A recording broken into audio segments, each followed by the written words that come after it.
Cuando estaba más chico aún, solía salir con bastantes amigos a jugar en la calle, nos cuenta Manuel Armando. Me tocó la etapa en la que aún seguía vivo lo de salir a la calle a jugar escondidas y demás cosas. El caso es que constantemente hacían fiestas los vecinos y como éramos muy cercanos todos, casi todos salíamos a divertirnos y jugar a lo que fuera, generalmente escondidas. Como ya mencioné arriba, solían hacerse muchos convivios y fiestas, y lo que relataré pasó en una de ellas. Eran más o menos las 9 o 10 de la noche, cuando decidimos salir del castillo inflable y jugar otra cosa que abarcara más territorio y así poder expandirnos mejor. Cabe destacar que es una manzana un poco amplia, y más atrás hay un arroyo donde conecta otra colonia mediante un puente. Pues bien, dijimos que escondidas y eso fue. Para escoger quién contaba, hicimos el tradicional zapatito blanco, zapatito azul y le tocó a una amiga contar. Y los demás pues simplemente nos fuimos. Al momento de que ella contara, nos fuimos a un lado de la casa de mi vecino, pues ahí estaba la calle que daba hacia abajo, cerca del canal cuyo trayecto no está muy iluminado. No nos pusimos de acuerdo y mejor nos separamos en grupos, cada uno con quien más se juntaba. Solo mi mejor amigo y yo nos fuimos separados al arroyo bajo el puente, pues ahí la iluminación era nula. Nos cambiamos de camisetas para hacer un poco de trampa. Mientras nos asomábamos, vimos la silueta de dos niñas pasar y entrar a la casa abandonada que está por la parte de abajo. Mi compa dijo, ¿vamos con ellas o miedo? Yo solo le dije que estaba bien, pues había menos posibilidad de que nos encontraran, de primero siendo más. Fuimos tras ellas sin hacer tanto ruido y nos metimos donde estaban. Pero al entrar me pude percatar que no había nada ni nadie adentro. Era lógico que no iba a haber nadie, pues estaba abandonada. Pero eso no explica el por qué no estaban aquellas amigas que vimos entrar. Mi compa y yo nos quedamos perplejos y con dudas. Así que salimos y pedimos pausa para preguntar y que salieran todos. Para nuestra sorpresa, las supuestas chicas que habían entrado venían de la parte de arriba, cuando solo unos minutos antes las habíamos visto entrar a esa casa y era imposible que tardaran menos de 5 minutos en llegar hasta allá, pues sí estaba un poco retirado. Mis amigos se quedaron con piel de gallina y mejor ya no quisieron jugar, pero en mi caso, lejos de sentir miedo, me dio una curiosidad inmensa. Propuse ir esa noche, pero como era de esperarse, nadie quiso. Así que al día siguiente fui solo. Se puso medio raro el asunto, pues ahí había bastante hilo rojo, velas de cera ya derretidas y unas cuantas patas de pollo.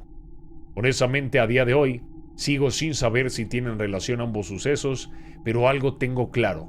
Cualquiera que quiera habitar esa casa, no dura ni siquiera un mes en ella. Manuel Armando, qué miedo. ¿Qué habrá sido lo que has visto, lo que viste más bien ese día? Si no fueron tus amigas, entonces habrás visto algún tipo, a lo mejor te confundiste y viste alguna sombra. Pero bueno, obviamente no, yo creo en ti, yo creo en lo que me dices, yo creo en que viste a alguien entrar. Y también el que digas que haya hilo y patas de pollo, pues definitivamente lo hace más raro, ¿no? ¿Será que esa casa lo utilicen para algún tipo de ritual? Por ahí hay varias casas, he escuchado varias casas que sí están abandonadas y los utilizan para este tipo de cosas. En el futuro podríamos hacer un tipo de investigación y contar un poco más acerca del tema. Hermanitos, los demás que están escuchando esto, cuéntenme si conocen alguna casa abandonada donde hagan este tipo de cosas y si es así, ¿qué es lo más loco que han visto? ¿Qué es lo más loco que han encontrado en estas casas? Cuéntenme, hermanitos, y continúo con la siguiente historia que es de Chris Armstrong. Trabajé de noche encerando el piso de un hospital en Estados Unidos. A ciertos departamentos les permiten elegir su horario de trabajo siempre y cuando cumplan sus horas y sus labores. Entonces yo prefería trabajar por la madrugada, ya que siempre había menos gente. Tenía que acordonar áreas y a veces la gente era muy burrita, y aunque pongas todas las medidas de seguridad, las personas buscan cualquier cosa para resbalarse, accidentarse y vivir de demandas, ya que es uno de los grandes negocios de este país. Pero bueno, ese es otro tema. Solo explico porque en esta experiencia me tocó precisamente en el turno de noche. Ya había terminado mis actividades, solo hacía rondín para ver si había pendientes. Estaba una persona parada en el mero centro del pasillo que daba a otro, donde están los internados. Me hace señal de Ven, y gira lentamente hacia las habitaciones. Camina y voy detrás de él. Aunque tu trabajo sea específicamente uno, cuando trabajas en un hospital, desarrollas esa empatía con los familiares por lo pesado y difícil que es tener a un familiar en cama. Sientes que podría ser tu hermano, hermana, madre, etc. Casi todos los días muere alguien. Entonces te vuelves muy servicial. Con todo lo que les puedas, les ayudas. Creí que necesitaba algo, y cuando doy la vuelta, esa persona ya no estaba.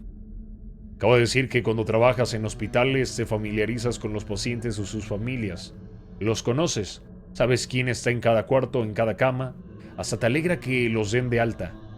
Pero esa persona jamás apareció y no era ningún paciente y ningún familiar. Revisé cada habitación y no estaba. Sinceramente, no me gusta allí encontrarle lógica a lo desconocido. Ahora lo acepto como lo que es. Hay un mundo espiritual. Ellos caminan aquí y no saben que ya no pertenecen. A muchos les cuesta aceptarlo porque quieren regresar. Sienten que aún tienen por lo cual estar aquí. Yo siento que esa vibra de hospitales, realmente, hermanitos, me ha tocado estar internado y la vibra de hospitales es horrible. Definitivamente yo creo que todos los que en algún momento han estado en un hospital, ya sea porque a ustedes les pasó algo o porque a un familiar les pasó algo y lo estén cuidando, creo que todo el mundo está de acuerdo conmigo en que la vibra ahí se siente mal, se siente pesada. No solo porque pueda haber algo paranormal, sino porque, pues vaya, está lleno de gente enferma, de gente que no se siente bien y de lamentos, vaya. Entonces, definitivamente las vibras son pesadas. No me quiero imaginar lo que es trabajar en un hospital de noche, especialmente en hospitales donde no hay tanto movimiento en la noche. Definitivamente siento que ha de ser algo muy tenebroso. Y bueno, pues te mando un fuerte abrazo, Chris. La siguiente historia, hermanitos, la cuenta Ros Ruiz. Hace años viví en una casa muy grande en una colonia vieja. Mis hijos estaban en una guardería muy cerca de ahí. Una vez fui a dejar a mis hijos a la guardería y escuché a las maestras muy nerviosas diciendo que volvió a pasar. Yo pregunté qué pasó. No me querían contar, pero como me llevaba muy bien con la directora, me contaron que ahí se aparece un niño. Las maestras lo veían y cuando iban a hablar con él, desaparecía. Después de salir de ahí, por el retrovisor vi a un niño sentado en la sillita de mi hijo. Frené de inmediato. Pensé que alguna mamá o maestra subió al niño por error y pues bajé y revisé y no había nada. Desde ese día, en mi casa empezaron a encenderse los juguetes solos, la televisión en canales de niños, la televisión de mis hijos se encendía casi siempre y las muchachas de limpieza me renunciaban porque los balones salían rodando por toda la casa de ida y vuelta al cuarto. Con el tiempo nos mudamos de esa casa y donde vivíamos ahora, en un cuarto de mi hija, se escuchan pasos cuando ella está en la escuela y la televisión se sigue encendiendo en canales de niños. La computadora se ha prendido en la madrugada a todo volumen con capítulos de My Little Pony. Y cuando no están los niños se escucha a veces decir, mamá, me gritan. Todos los años salimos a la playa y a veces invito a amigas o familia a quedarse con nosotros y dos de mis amigas me dijeron ver un niño y que les llamaba mamá, mamá. Pienso que me lo llevé de la guardería desde entonces y anda donde nosotros estamos. Oye, pero qué miedo. Oye, yo creo que me sacó mucho de onda lo que dijiste de que la computadora se prende sola con capítulos de My Little Pony. O sea, hermanitos, no estamos hablando simplemente de que un aparato falla y se prende o se apaga solo, ¿no? Estamos hablando de que se prende y tiene capítulos de My Little Pony. Órale. Oye, definitivamente creo que te llevaste al niño de la guardería. Porque ya ven, también es algo curioso, porque algunas personas dicen que para que los espíritus puedan estar o entrar a tu hogar, tú tienes que darles permiso. De hecho, eso ya lo hemos contado en algún otro episodio. Entonces, pues tú no le dices ningún tipo de permiso, dices que nada más te apareció en el carro. Vaya, qué miedo, definitivamente. Pero bueno, Ross, mucho éxito con tu nuevo hijo fantasma y esperemos que te traiga buenas calificaciones. La siguiente historia nos la cuenta Javier García. Hermana de mi abuela fue partera en su pueblo en los años 40 y 50. Su casa era muy grande con un patio largo. A la entrada habían 2 cuartos que tenía cerrados y era donde había realizado los partos. Esos cuartos nunca los abría, pero se podía ver por un hoyo qué es lo que había dentro. En una silla tenía sentada una muñeca de porcelana de aproximadamente 1,20 m. Esa muñeca nunca la movía de esa silla. Ella nos dijo que una chava la llevó y le dijo que sería el regalo para su hija que apenas iba a nacer. Pero por cosas de esos años, la chava falleció ahí en el parto, junto con la niña. Ella decidió nunca mover la muñeca del lugar donde la chava la había puesto, y muy probablemente esa muñeca sigue en ese mismo lugar. Tengo como 15 años sin ir a su casa porque ella ya murió. Yo creo que la vibra en esa casa también se debe sentir muy mal, ¿no? No sé qué decir definitivamente, pero qué miedo. Especialmente qué trágico que haya muerto ella junto con su hija, pero qué miedo al mismo tiempo. Imagínense qué tal si de cierta manera en esa muñeca está el espíritu de ellas dos. La siguiente historia nos la cuenta Tania Abigail. Cuando estaba chica, de unos 10 o 12 años, mi familia rentaba una casa.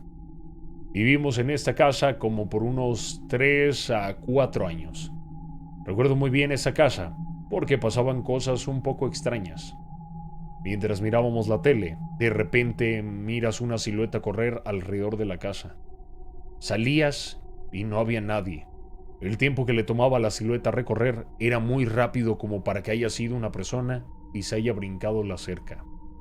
Lo tomamos como algo seguido, pero entre más pasaba el tiempo, las cosas se ponían más serias. En las noches, podías escuchar cómo lanzaban los platos al suelo, pero en la mañana nada estaba roto. Un día en específico, mi mamá me despertó en la madrugada porque quería saber si nosotros estábamos corriendo en el pasillo, y le dije que no, que nosotros estábamos dormidas, y así quedó. En la mañana le pregunté que qué había pasado, y ella me contó que había escuchado pasos de hombre así fuertes, y cuando se levantó a checar quién era, vio que la puerta a la cual le poníamos candado todas las noches estaba abierta. Pensó que había sido alguien que se metió a las fuerzas, pero la puerta no tenía señal de forcejeo y todo estaba bien. Nunca supimos lo que en verdad pasó. Un año después de eso ya no pasó nada serio más que la silueta. La siguiente historia nos la cuenta Milagros Maribel. Cuando vivíamos en nuestra casa del campo, pasaban cosas extrañas. Mis abuelos vivieron ahí y después nosotros. Mi abuela nos decía que antes de las 7 tenían que estar todas las puertas y ventanas cerradas y no salir hasta el otro día, no sé por qué. También cuando iba a llover se escuchaban gritos de personas y recuerdo que una vez estábamos con mi mamá y hermanos en casa porque papá había ido de viaje y era la 1:45 a.m. Nadie podía pegar un ojo y en eso se escucha como algo cae súper fuerte en el techo y empieza a caminar por toda la casa. Oye, en ese caso tus papás sí sabían algo. Digo, el que digan que todo tenía que estar cerrado antes de las 7, algo sabían tus papás.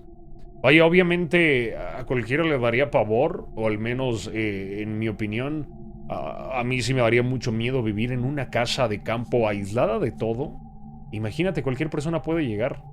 O sea, fuera de lo paranormal, cualquier persona podría llegar y hacerles daño a ti y a tu familia, que ojalá que no, obviamente. Pero además que se escucharan gritos cuando llovía. Qué miedo, definitivamente. No sé qué es lo que esté pasando ahí, pero ten mucho cuidado, Milagros Maribel. La siguiente historia, hermanos, la cuenta Isua Gallardo. Mi mamá y yo rentamos unos cuartos con una señora por 16 años, y desde que tengo memoria, allá espantaban mucho. No sé si era la señora que hacía algún tipo de cosas o el terreno. Pasaban todo tipo de cosas, las que más recuerdo y las que se me quedaron súper marcadas fueron las siguientes. Número 1. Cuando recién llegamos a vivir ahí, yo tenía 8 años y tenía varios juguetes como de colección en una repisa. Recuerdo que en una noche tiraron un avión de plástico que tenía en esa repisa. Seguido de eso, se oyó la risa de unos niños debajo de mi cama. Número 2. Cuando yo estaba ya más grande, rentamos otro cuarto ya que eran varios y la señora nos lo pedía. Nos pasamos a otro y así. La cuestión es que rentamos uno en la planta de abajo, donde lo usamos de bodega. La cosa es que mi mamá y yo vivíamos en otra parte de arriba y una noche me mandó a buscar algo a ese cuarto de abajo. Cuando llegué a las escaleras, vi a un niño parado en la orilla. Yo pensé que era el hijo de una señora que ahí rentaba. Cuando me acerqué, prendí la luz, el niño ya no estaba. Número 3. El cuarto de abajo lo ocupé después yo porque mi novio se fue a vivir conmigo. Él trabajaba hasta noche. A veces lo esperaba y a veces no. Una noche me ganó el sueño y de repente sentí como me dieron un beso en la mejilla. Fue tan claro que me desperté. Pensé que era mi novio que ya había llegado. En eso vi como la cortina que teníamos como puerta del baño se movió como si alguien hubiese entrado. Me levanté y fui a ver y cuando entré al baño no había nada. Y lo último es que vi algo pasar con una capucha roja. Lo curioso de los lugares que uno renta es que no sabes cuál es el pasado de ese lugar. O sea, imagínate que llegas a un departamento y lo empiezas a rentar, pero tú no sabes que en ese departamento antes hubo algún tipo de ritual o haya habido algún tipo de mala experiencia, de experiencia negativa. Entonces no sabes qué vibras tiene el lugar. Incluso yo creo que muchas personas al rentar una oficina les ha pasado igual. Por ahí creo que Omar Chaparro alguna vez contó que él rentaba una oficina muy pequeña y que a sus secretarias les aventaban cosas así, tal cual, a la cara, al escritorio, sin que fuera nadie, o sea, como si hubiera sido simplemente el aire, y de todos modos ahí estuvieron muchos años. Entonces siempre me pone a pensar el pasado de no solo las cosas y las personas, sino también el pasado de los lugares, ¿no? Pero bueno, te mando un fuerte abrazo, Isua, y ojalá que ya no te vuelva a pasar nada paranormal. Hermanitos, y la última historia del día de hoy nos la cuenta Daniel Escalada. Se cuenta que en los alrededores del cementerio de Chacarita, también conocido como Cementerio del Oeste, ubicado en la provincia de Buenos Aires, capital del país, llegaba cada noche jueves, sin ninguna excepción, el espíritu de un hombre ahorcado en una de las ramas más altas de un árbol de la calle George Newbery, que se sitúa a pocos metros del Camposanto. Fue en el siglo XIX cuando la fiebre amarilla azotó la capital y la necrópolis tuvo que ser construido en escaso tiempo por necesidad. Cuando los habitantes del lugar se percataron de que los casos de muertes por la enfermedad aumentaban y como consecuencia, las plazas en el resto de cementerios disminuían, dejando a algunos cadáveres sin sitios dignos de ser sepultados. Un joven que rondaba los 20 años de edad había perdido a causa de la epidemia a su novia. Los días se le tornaron sumamente angustiosos y tristes. Cada día era peor, casi imposible de sobrellevar, por lo que, en un acto de sufrimiento, decidió colgarse de un árbol cercano de donde descansaban los restos de su novia. En la actualidad, los testigos afirman haber visto una figura esquelética casi transparente en deterioro que ronda sin aparente sentido del lado de fuera de las rejas del cementerio, mientras que emite lamentos por su dolorosa pérdida. Eso se me hace chido, el que lleven las leyendas de las localidades, de los lugares, así se me hace muy, muy padre. Y luego pasa, o al menos he escuchado algunos casos, de gente que no conoce las leyendas, pero sí ve. Por ejemplo, en ese caso, a lo mejor mucha gente vio a esta persona colgada sin saber la leyenda y ya después se enteran de la leyenda, ¿no? Entonces eso siento que también llena de vida a los lugares. Es de cierta manera algo de cultura, ¿no? Hermanitos, y con esta última historia nos despedimos. Espero que les haya gustado el episodio del día de hoy. No se les olvide, mis hermanos, que pueden mandarnos sus anécdotas paranormales que les hayan pasado a ustedes, a su familia, a sus amigos, o alguna historia de terror de su localidad, alguna leyenda que se conozca. Mándenmela, hermanitos, para que aparezcan en el próximo episodio. No se les olvide que entre más historias manden, más se extiende el video. Y de esa manera, hermanitos, podemos disfrutar más. Además, hermanitos, no se les olvide que nos pueden escuchar tanto en YouTube como en Spotify. Terror con Yugi Torres. Si les gustó el video, por favor, dejen su manita arriba, suscríbanse, activen la campanita. Y espero, hermanitos, que no les pase nada tenebroso. O bueno, sí, para que me lo cuenten. Adiós.